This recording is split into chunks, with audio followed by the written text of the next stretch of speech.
udah jalan duan cepat lah, itu lekat akan era industri 4.0 ini perusahaan yang gitu kan, apalagi di BPOM. Baik, kepada peserta yang ingin bertanya, dapat mengetikkan pertanyaannya di dalam room chat Zoom meeting dengan format kelas_prodi_ nama lengkap _izin bertanya _pertanyaan. Contoh 2B_D3_ Nurul Kusumaning Tias _izin bertanya _pertanyaan. Menyerah sedikit, mohon maaf, Karima. Iya, Pak. Mas Rizal, saya tak izin dulu live. Terima kasih, saya gambarannya sudah tahu, luar biasa. Ini potensi yang besar ya bagi kita semua. Ini ke depan saya akan komunikasi sama Mas Rizal. Karena saya ingin mengembangkan pengelolaan sampah dan sebagainya untuk sumber energi ya. Karena masalahnya sampah ini masih di mana-mana, masih luar biasa. Benar, ya, benar Pak itu. Oke. Terima kasih semua sehat dan saya harap kalian semua bisa memanfaatkan ilmu yang diberikan Mas Rizal. Luar biasa, betul-betul luar biasa. Mulai dari perusahaan demikian hebatnya petrochemical Candrasi, kemudian mau turun lagi ke industri yang lebih kecil tapi bisa pakai wirausaha gitu Mas Rizal ya. Motivasi yang. Oke, terima kasih. Semoga sehat semua. Assalamualaikum warahmatullahi wabarakatuh. Terima kasih, Pak. Ya. Saya sudah boleh nomor HP-nya. Oke. Ya, baik Pak. Sehat selalu Pak Eko. Amin. Terima kasih ya. Izin live. Baik, Pak. Terima kasih.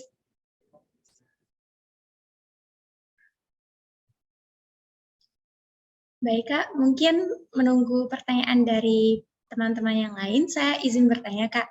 Tadi kan kalau kita mengajukan sertifikasi kan kita harus ke panitia atau ke badan yang bertugas. Nah, untuk mengajukan sertifikasi itu mungkin ada syarat-syarat yang kita perlukan itu apa saja ya, Kak? Agar kita tuh bisa mengajukan sertifikasi untuk produk kita gitu, Kak. Apakah kita tuh harus membawakan uji lab kita atau nanti itu dari badan tersebut yang akan melakukan uji lab, Kak, kepada produk kita begitu. Baik, kepada Kak Rizal mungkin bisa menjawab, Kak. Baik. Kalau misalnya badan itu dilihat dari gimana kita produksi seringnya itu. Jadi misal makanan, Karima mau bikin makanan, mau ambil BPOM gitu kan. Kalau BPOM yang penting itu dapur rumah tangga sama dapur usaha itu beda. Gitu. Jadi minimal harus sekat lah. Nah, harus sekat. Misal di rumah, ini dapur saya Bu, ini dapur untuk usaha. Seperti itu. Nah, dilihat nanti bahan bakunya, ditanyain. Misal ini ayamnya dari mana? Ayamnya ini saya dari supermarket Bu. Gitu.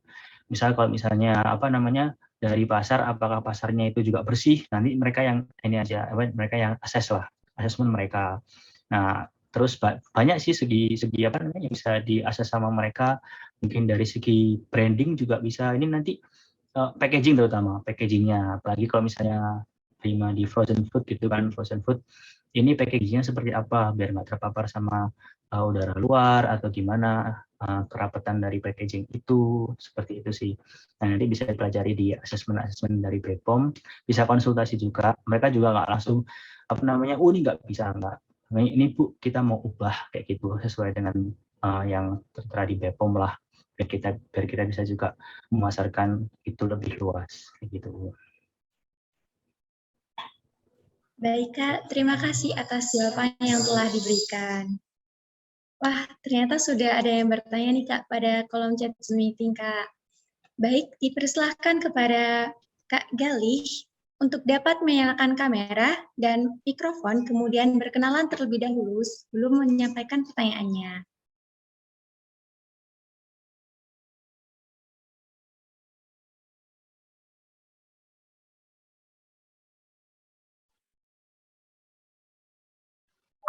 Kak, apakah suara saya sudah masuk? Sudah masuk, Kak. Pertanyaannya, perkenalkan nama saya Galih, Kak. Untuk pertanyaannya sesuai kolom chat, yaitu apa yang membuat Mas Rizal yakin untuk memulai usaha? Misal mungkin Masnya punya modal atau warisan yang besar sehingga berani memulai usaha. Terima kasih, Kak.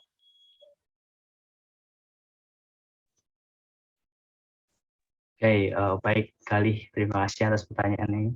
Luar biasa lah, itu mesti jadi keresahan buat teman-teman semua ketika memulai usaha. Udah usaha itu apa namanya per bulannya itu belum tentu dapat sekian gitu kan. Per bulannya kita belum tentu dapat juga gitu kan. Apalagi nanti mengalami rugi. Nah, teman-teman di sini Galih tanya apakah apa yang membuat Mas Rizal yakin untuk memulai usaha? Karena tadi saya itu memiliki passion atau hal yang saya sukai. Hal yang saya sukai, misalnya di energi, di bioenergi. Saya suka untuk mempelajari bioenergi. Nah, itu adalah dorongan saya untuk membuat bioenergi ini tersebar luaskan. Banyak aspek-aspek atau banyak dari pihak-pihak yang memakai bioenergi ini. Nah, dari situlah muncullah sebuah usaha gitu kan.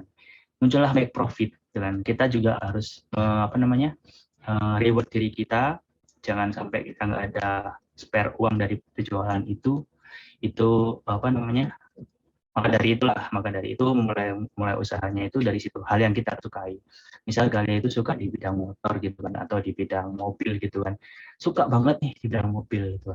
Nah, terus produk knowledge-nya udah dapat bahwa mobil itu mesinnya itu kayak gini, motor itu kayak gini segala macam. Nah, itu kan bisa jualan kalau jualan.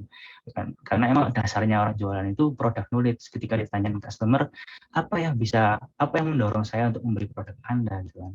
Nah, itu kalau misalnya Galih nggak tahu, kalau misalnya aduh apa ya Bu ya, pokoknya ini sering dipakai lah Bu.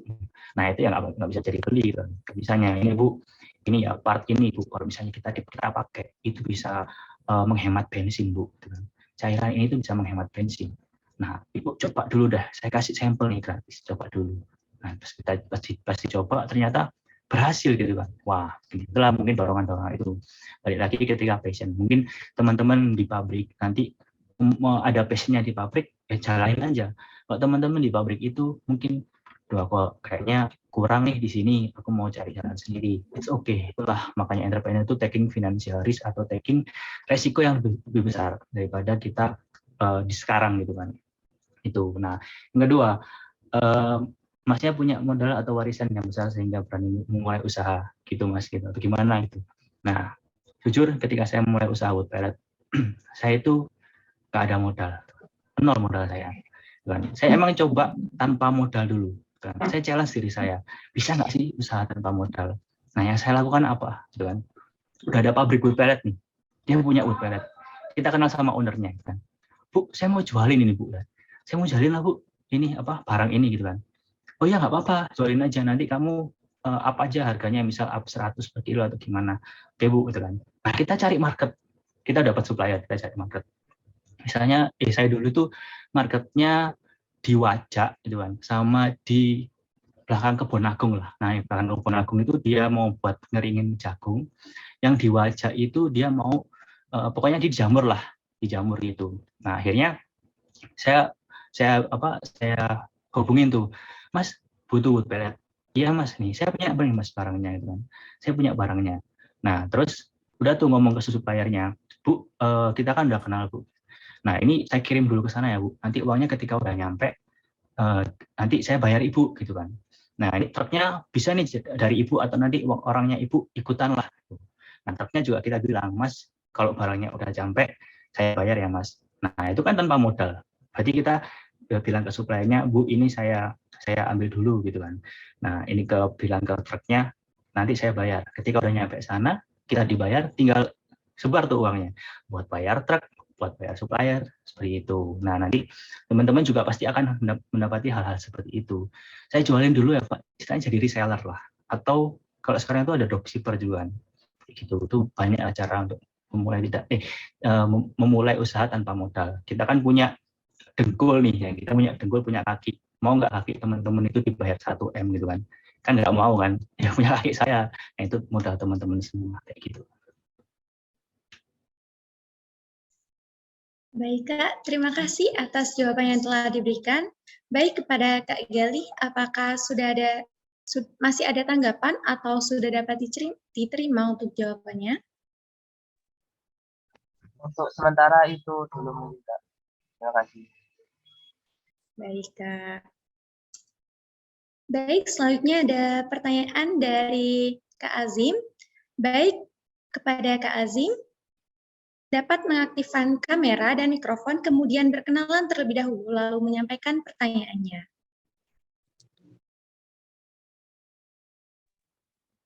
Permisi, apa suara saya sudah masuk? Iya, Kak, sudah masuk. Ya, mau bertanya, Kak. Sebelumnya mohon maaf karena tidak bisa on cam karena situasi di rumah kurang kondusif. Mau bertanya, kan tadi disebutkan juga ada tips and trick ya, Kak, ketika Kakak menjelaskan itu. Nah, semisal saya mau memulai bisnis ketika kuliah gini, Kak, apakah tips and trick tersebut itu juga berlaku ketika memulai usaha ketika memulai usaha waktu kuliah, atau ada tips and trick yang lain, Kak, seperti itu? Terima kasih.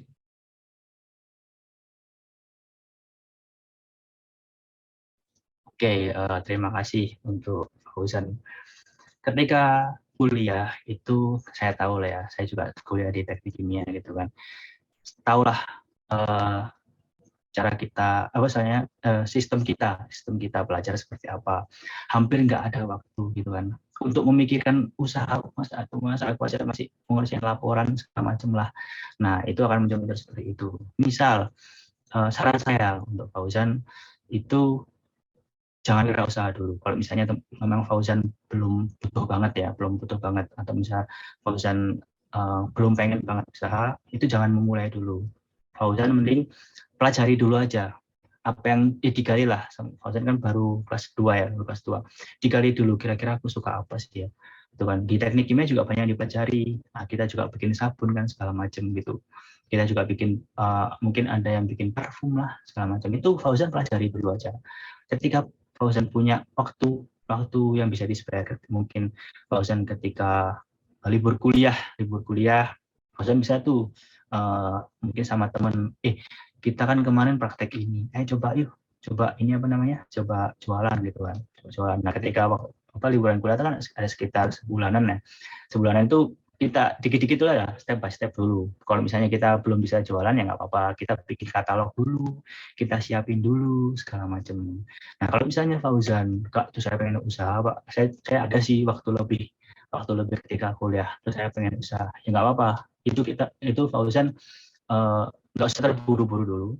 Fauzan yang tadi saya bilang mulai dari kecil dahulu, itu maksudnya kecil itu kita arrange detail-detailnya, kita bikin katalog, kita pelajari produknya.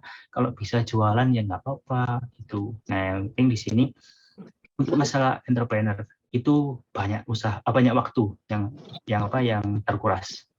Kalau misalnya Fauzan sekarang belum ada waktu untuk entrepreneur, nggak apa-apa, nanti dulu mungkin setelah kuliah atau mungkin waktu libur kuliah gitu.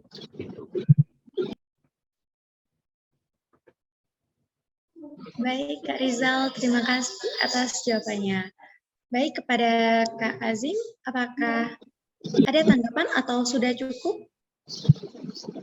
Dari saya sudah cukup. Mau konfirmasi berarti untuk dari saya Kak Rizal tadi terkait memulai bisnis itu tipsnya berarti tergantung manajemen waktu ya, Kak. Soalnya saya ingin cerita sedikit. Waktu kuliah ke sini kan saya juga jualan, tapi jualan saya juga kecil-kecil juga nggak banyak-banyak. Itu kayak saya ingin lebih berkembang gitu loh, Kak. Mau tapi kayak buntu gitu. Terima kasih, Kak. Ya, mantap. Baik, terima kasih kepada Kak Azim.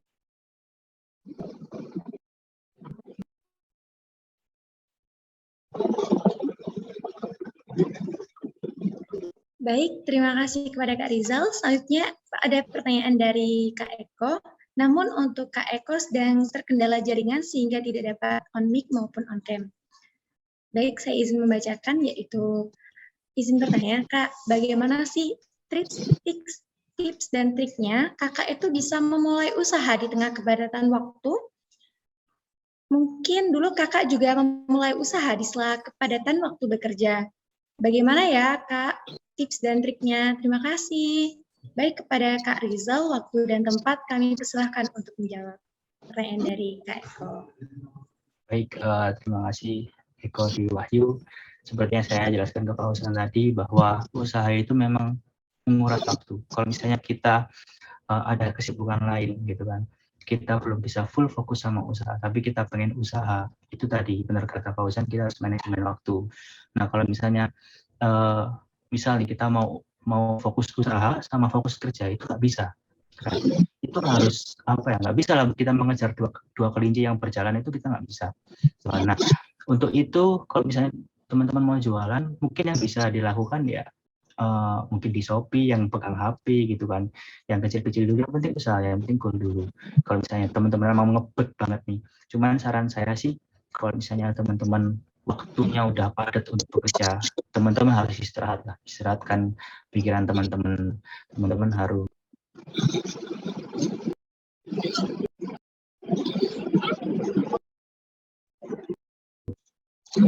nah teman-teman harus spare waktu untuk istirahat juga gitu kan. Nanti pasti ada waktunya ketika teman-teman udah ada spare waktu yang lebih untuk usaha atau gimana, itu pasti ada waktunya kayak gitu sih.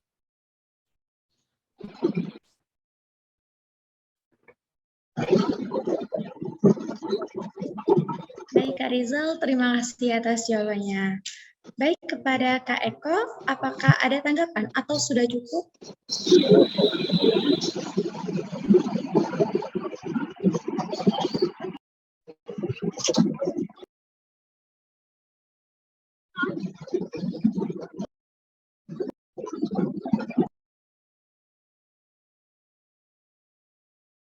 Baik, wah ternyata sudah cukup nih Kak. Dan terima kasih banyak kepada Kak Rizal.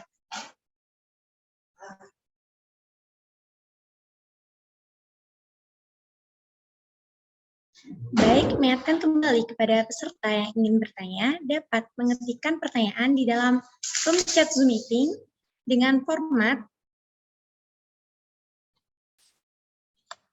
kelas_prodi_ nama lengkap _izin bertanya _pertanyaan.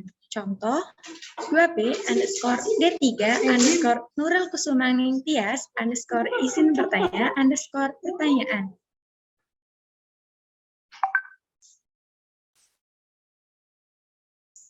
Baik Kak, sambil menunggu adanya pertanyaan yang masuk di dalam room chat Zoom meeting, saya izin bertanya boleh Kak?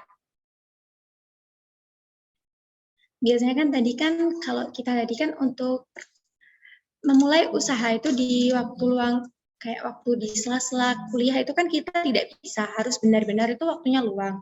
Nah, biasanya tuh kita tuh untuk memulai suatu usaha itu kita tuh biasanya takut banget Kak, nanti hasilnya gagal atau nanti malah tambah rugi di akhir atau di pertengahan. Nah, apakah ada cara-cara khusus Kak biar kita tuh bisa lebih berani untuk memulai suatu usaha, atau kita bisa mulai berusaha jualan atau nanti atau mungkin kita bisa mencoba hal-hal baru. Kemudian untuk inovasi itu juga biasanya kita itu terkendala untuk di era pandemi ini, yang cocok itu untuk produk seperti apa, kita tuh biasanya terkendala seperti itu Kak. Mungkin dari Kak Rizal ada tips dan triknya Kak buat teman-teman sekalian juga. Baik, kepada Kak Rizal, waktu dan tempat kami persilahkan. Oke, terima kasih Karima, bagus banget pertanyaannya. Kak, aku tuh mau usaha takut banget gitu kan, takut rugi, takut gagal gitu kan. Terus aku juga nggak menguasai produknya Kak, segala macam. Nah, teman-teman sekarang kalau misalnya belum siap, mending jangan dulu. Teman-teman masih kuliah kan, teman-teman masih ada waktu banyak. Teman-teman di usia-usia teman-teman seperti ini tuh banyak-banyakin belajar dulu. Banyak-banyakin mempelajari, terus menggali diri juga apa yang teman-teman suka. Ketika teman-teman udah suka gitu, udah suka akan hal ini, udah tahu nih bahwa produk knowledge yang pengetahuan teman-teman produk itu bakal gampang buat jualan gitu kan. Jadi teman-teman nggak usah nanti bilang kalau misalnya saya bakal gagal segala macam gitu kan. Itu teman-teman harus benar-benar dorong diri teman-teman sendiri. Kalau misalnya teman-teman sudah suka akan hal itu, misalnya aku suka di bidang tanaman gitu, bidang tanaman. Nah teman-teman udah gali dulu nih pasarnya. Kemarin saya tadi udah bilang bahwa di usia teman-teman itu pelajari dulu di mana tanaman itu sebelum mulai jualan ya, sebelum mulai jualan itu pelajari dulu aja marketnya itu seperti apa gitu kan, nanti jual kemana, minimal teman-teman udah pasti bahwa si A ini butuh barang ini, si B punya barang ini gitu kan. Nah ketika udah pasti kayak gitu, tinggal ngomong si A, Pak saya bisa supply Pak, saya bisa carikan Bapak misal di bidang apa ya, tanaman mungkin pupuk lah ya, atau misalnya buat apa nih Pak, saya tuh punya pupuk dari sini, harganya segini Pak, masuk enggak? Nah teman-teman tanya dulu, harganya masuk apa enggak Pak? Gitu kan? Masuk sih sebenarnya kalau kamu jual segitu. Ya udah Pak, besok saya apa namanya, saya jual ke Bapak ya. Oke, nah kalau udah oke, teman-teman udah dapat kata oke, tinggal ke si B yang punya barangnya. Teman-teman ambil di situ. Pak, saya ambil dulu ya. Nah, kalau misalnya teman-teman emang punyanya modal sedikit, ya jangan ambil banyak-banyak dulu. Misal kan pupuk mungkin satu karung berapa ya, misal 20.000 atau 25.000 kan. Nah, itu beli dulu, terus kasih ke sana, misal dapat 5.000 atau gimana, mulai dari kecil dulu, terus misalnya punya teman-teman punya modal yang lebih, beli 2, beli 3, nah teman-teman udah dapat customer kan, wah aku beli sama Rima aja lah, Rima udah istilahnya udah terpercaya gitu kan, udah trusted, dia juga komunikasinya enak gitu kan, aku beli di Rima dulu lah, kayak gitu. Semua apa, aku udah mematenkan lah supplierku bahwa itu Rima gitu kan, udah enak tuh, tinggal jalan 1 dulu, terus tiba-tiba 2, 3 gitu kan, enak lah. Yang penting itu tadi di usia teman-teman itu banyakin belajar dulu marketnya seperti apa, siapa sih yang butuh. Misal nih saya mau jualan lemon, misalnya. Saya tuh nanti rencana mau jualan lemon gitu kan. Kan saya tinggal di Bekasi ya. Lemon di Bogor itu harganya 4.500 1 kilonya, lemon California gitu kan. Terus saya cari marketnya, oh saya tahu nih harganya. Saya cari marketnya, terus ketemu dia ternyata supply ke pabrik susu gitu kan. Supply ke pabrik susu gitu. Nah, tinggal saya bilang ke dia, Pak, terima harga berapa? Misal terima harga 6.000 Mas. Nah, yang dari Bogor 4.500, transportasi misal 1.000 per kilo lah ya. Jadi 5.500. Dapat 500 tuh. Ya udah, yang penting goal dulu aja, yang penting dapat untung. Kan entrepreneur tugasnya kan make a profit kan, set up bisnis, take financial risk, make a profit kayak gitu. Jadi yang benar-benar pasti dulu aja lah. Jangan mulai dulu tapi nggak tahu marketnya. Aku mau jual ini jebret. Tapi harus cari market gitu kan.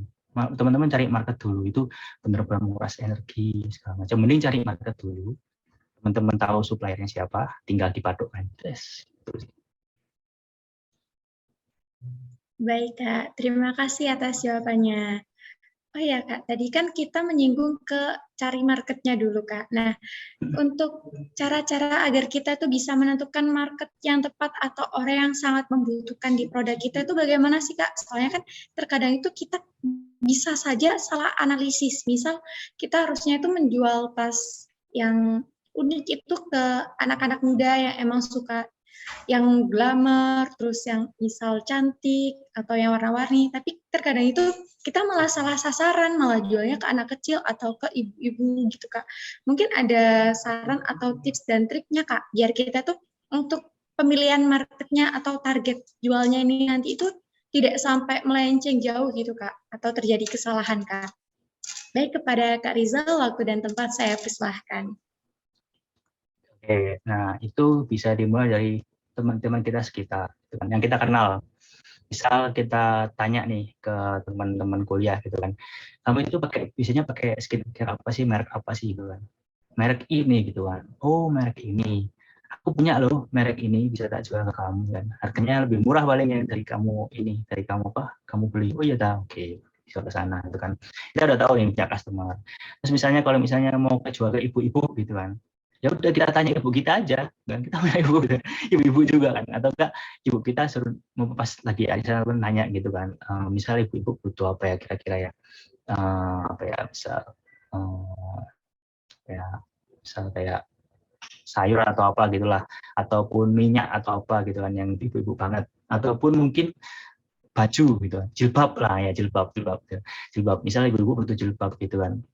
Nah, biasanya kita tahu tuh jilbab yang misalnya pakai ibu kita itu sukanya bahan apa tuh Bu? Jilbab yang enak itu seperti ini ya. Ibu-ibu kan sukanya di dapur atau gimana, atau misalnya ibu-ibu sukanya jalan-jalan atau gimana. Nah, itu banyaknya itu pakai yang kayak gini.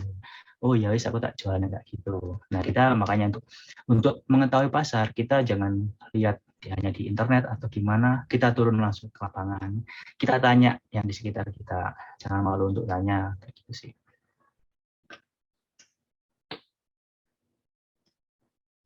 Baik Kak, terima kasih atas jawabannya. Berarti untuk menentukan target pasar itu kita benar-benar harus melakukan survei, baik secara langsung maupun nanti surveinya itu dari internet atau dari jaringan-jaringan lainnya Kak.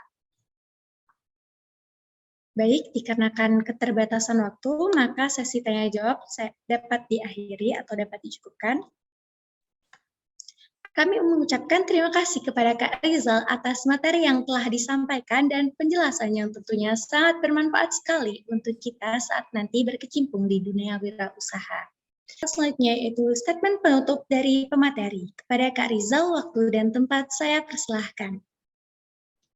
Baik, terima kasih untuk teman-teman semua yang masih baru masuk teknik kimia ataupun udah mau lulus. Teman-teman harus tetap berusaha, tetap semangat, jangan berkecil hati ketika ada kegagalan. Ketika teman-teman mungkin yang baru masuk merasa tidak bisa, teman-teman punya kakak tingkat yang bisa diajak berdiskusi, teman-teman punya kelompok belajar mungkin. Nah, yang terpenting teman-teman ketika kuliah habiskan waktu untuk belajar aja. Teman-teman gali potensi karena di umur teman-teman sekarang ini sangat baik untuk misalnya mendapatkan informasi yang lebih. Ketika teman-teman udah lulus itu juga bisa diimplementasikan. Kalau misalnya sekarang untuk tingkat 4 atau tingkat 3 yang udah mau mentas nih, udah mau mendapatkan sertifikat lulus dan mungkin teman-teman masih bingung mau di mana, itu jangan khawatir. Kalau misalnya teman-teman mau job, mau bekerja, itu banyak sekali yang membutuhkan teknik kimia. Karena saya sudah bilang tadi bahwa industri pasti butuh teknik kimia. Teman-teman kalau misalnya mau usaha juga mulailah usaha ketika udah mulai lulus, karena di situ teman-teman udah punya waktu lebih, tinggal implementasikan aja apa yang udah pelajari selama kuliah. Yang terpenting manajemen waktu ketika teman-teman kuliah, yang manfaatkan hal itu. Apa yang dari dosen, apa yang dari mungkin di atas kita ketika kakek tingkat, pelajaran itu benar-benar diimplementasikan, benar-benar kita inilah dalam diri kita kayak gitu. Nah, yang terpenting jangan malu untuk menjadi seorang mahasiswa yang dari banyak penjuru kota, misalnya dari kota kecil segala macam. Ketika teman-teman lulus juga nanti yang mau bekerja banyak ketemu dengan orang ITB, ITS segala macam, itu kita hanya masalah culture aja. Orang-orang Jawa itu emang malu untuk salah, malu untuk mengungkapkan pendapat. Tapi saya yakin lulusan teknik kimia ini dengan sistem pembelajaran yang sekarang itu bisa berbuat lebih untuk nusa dan bangsa lah, itu. Terus semangat.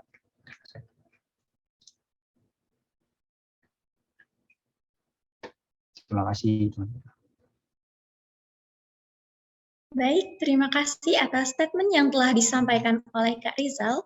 Semoga bermanfaat bagi kita semua ya. Dan terima kasih juga kepada Kak Rizal sudah meluangkan waktu untuk berbagi ilmu dengan kita semua.